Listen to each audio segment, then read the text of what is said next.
Hola, buenas noches. Mi nombre es María Camila Peñalosa Pulido, estudiante de Derecho de la Universidad de Pamplona en primer semestre, sede Villa del Rosario. El día de hoy vengo a hablarles sobre un tema que nos está afectando a todos a nivel mundial, llamado coronavirus o COVID-19. ¿Cómo nace o en dónde nace? Para empezar a hablar de su origen, debemos principalmente saber qué es el coronavirus. Hay que tener en cuenta que no solamente existe un tipo de coronavirus, sino que hay muchos. Ahora vámonos a la pregunta, ¿qué es el coronavirus? El coronavirus son una familia de virus que fue descubierta en la década de los 60. Su origen todavía es desconocido o no está comprobado al 100%. Estos tipos de coronavirus pueden llegar a generar desde un resfriado hasta un síndrome grave respiratorio, como lo puede llegar a ser la neumonía, y puede estar presente en los animales y en los seres humanos. Gran parte de los coronavirus no son peligrosos y pueden ser tratados de manera eficaz, pero hay otros que pueden llegar a ser muy letales. En cuanto a este coronavirus que nos viene afectando desde finales del año 2019 e inicios del presente año, las autoridades chinas creen que su origen se remite a un mercado de Wuhan donde vendían mariscos y carne de animales salvajes, incluyendo a las víboras y a los murciélagos. Todas las miradas apuntan a que los murciélagos son los principales transmisores del COVID-19, dado que son los únicos mamíferos que pueden volar y que ya habían sido el origen de otras epidemias de coronavirus.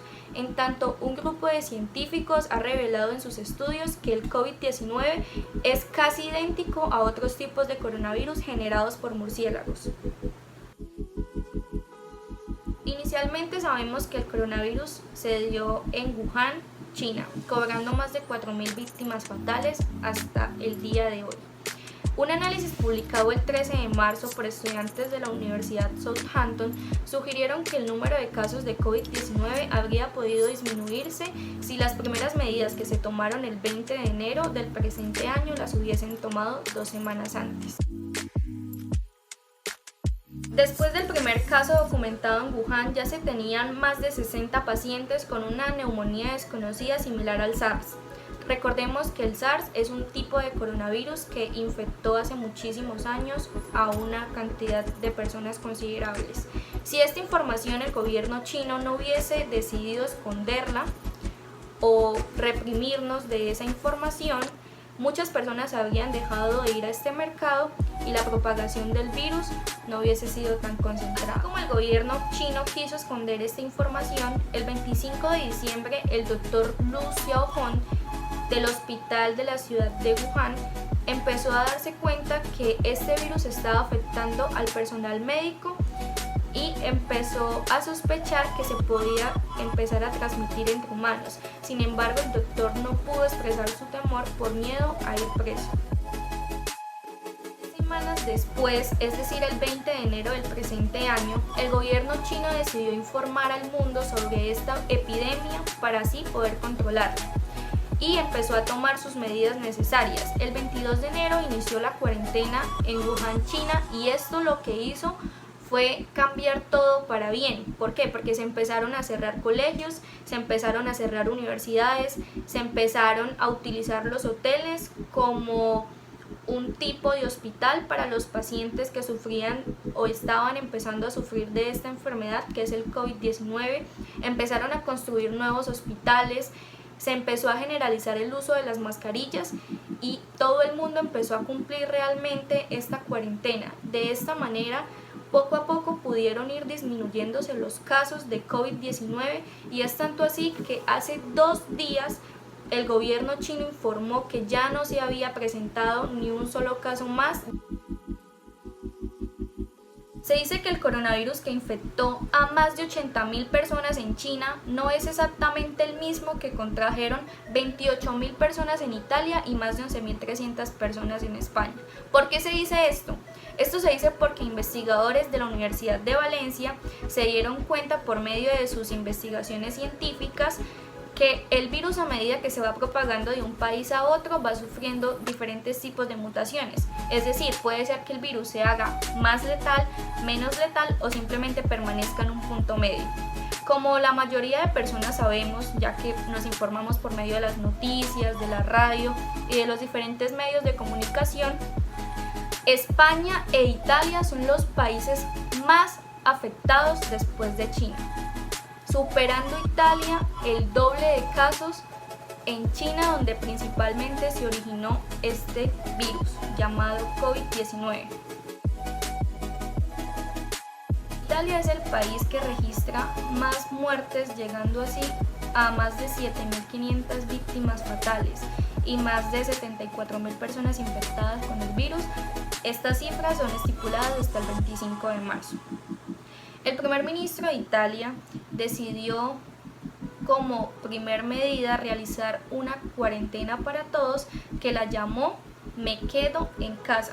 ¿En qué consistía esta cuarentena? Se consistía en que se cancelaban los colegios, se cancelaban las universidades, se cancelaban los eventos de gran multitud, los restaurantes podían estar abiertos de 6 de la mañana a 6 de la tarde, pero siempre procurando que la gente tuviera 1 metro de distancia para evitar la propagación del virus.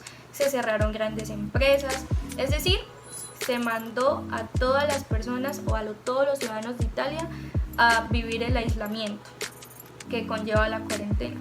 Pero ¿qué pasa? Que los primeros días las personas de Italia se tomaron esto como unas vacaciones y decidieron empezar a viajar, seguir haciendo sus cosas como si fuera algo normal, como si no estuviera pasando nada, y esto hizo que la propagación del virus se viera a gran magnitud, tanto así que hoy en día nos damos cuenta que Italia no ha sido capaz de controlar este virus y que cada vez son más las víctimas. Lo mismo sucede con España. Los españoles al inicio no se tomaron esto con la seriedad que merecía y el gobierno de España no se tomó como tal las primeras medidas de una manera estricta, sino que fue muy consecuente con los ciudadanos españoles.